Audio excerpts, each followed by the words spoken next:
berapa nih Pak? Kan masih ada muda. Oke.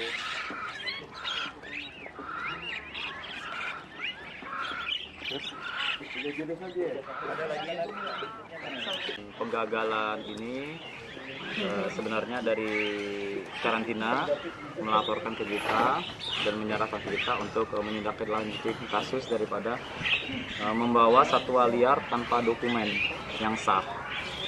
Nah, dari karantina itu sendiri menyerahkan ke kita untuk pelaksanaan berikut terlapor.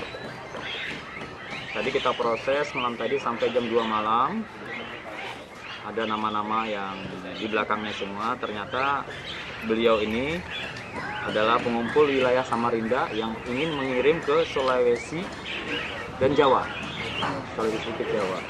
Tetapi dalam hal ini penangkapan ini dilakukan oleh Bea Cukai untuk penanganan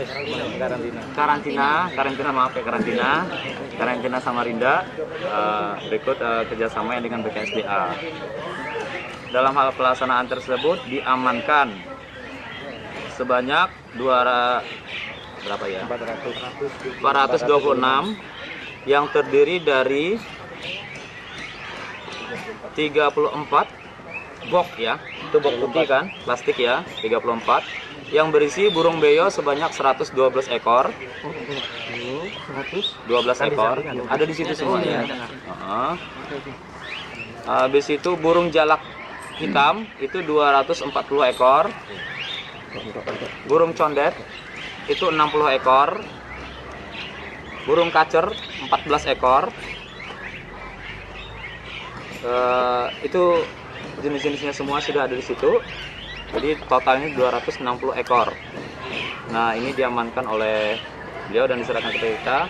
Untuk penyelidikan lebih lanjut, itu kita sangkakan di pasal 50 ayat 3 huruf M. Junto pasal 78 ayat 12. Undang-Undang 41 tentang Kehutanan. Di mana ancaman pidananya terhadap yang bersangkutan itu diancam 1 tahun dan denda 50 juta rupiah.